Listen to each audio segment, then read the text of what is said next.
que sans bouclier, c'est mort. C'est fait un phénomène qu'on appelle les deux veuves. C'est-à-dire, il y en a un, il s'est transpercé, puis l'épée, bam, et bien les deux ils sont morts. On a reposé ta deux mains ou Elle est là. on a posé la clé mort? On va montrer.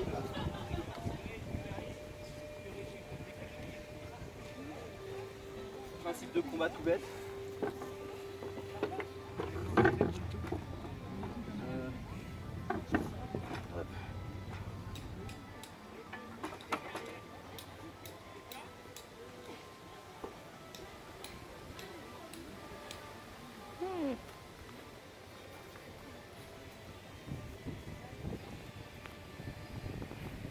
Un principe de combat tout bête.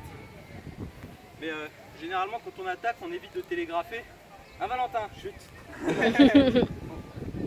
Parce que si mon adversaire lève trop son épée, bah moi j'ai juste à lui rentrer dedans. Ou alors, s'il fait un mouvement trop large, Cassé. voilà.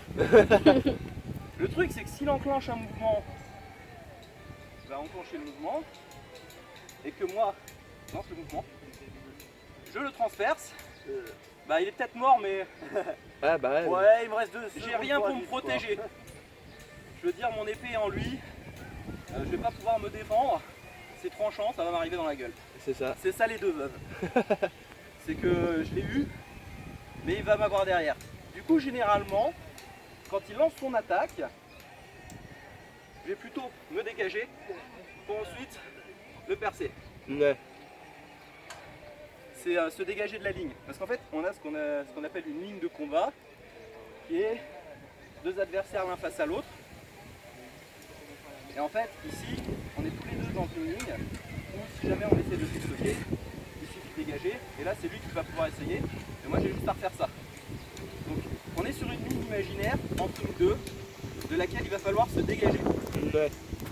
Soit en forçant par là, comme ça, si jamais il essaye de la dégager, bah, dans tout son corps, soit en me dégageant de l'autre côté, parce que moi j'ai toute ma force pour ensuite dégager son épée et lui rentrer dedans.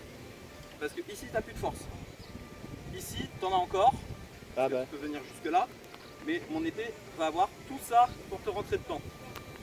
Ouais. De ce côté-là, il n'a plus aucune force et moi j'ai juste à avancer pour remplir la ligne. En fait, ma ligne est visualisée par mon épée.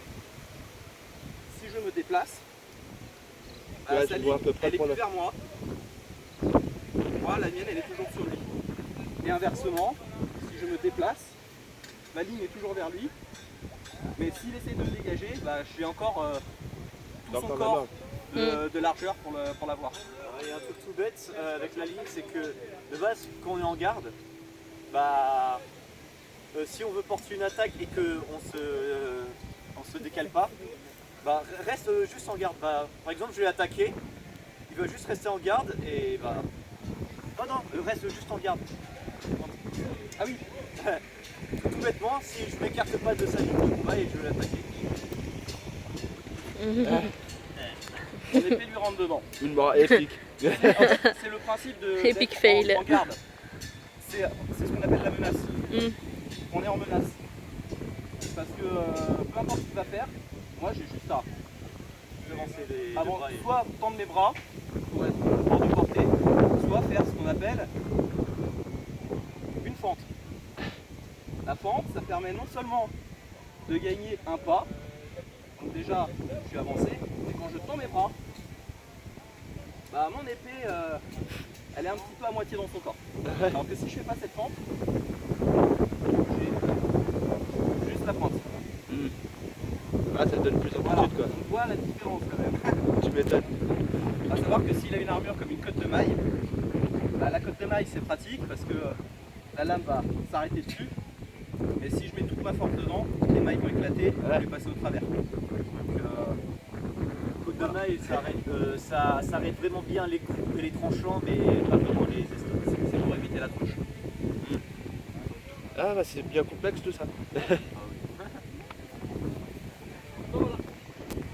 À croire que c'est plus facile de faire la guerre aujourd'hui.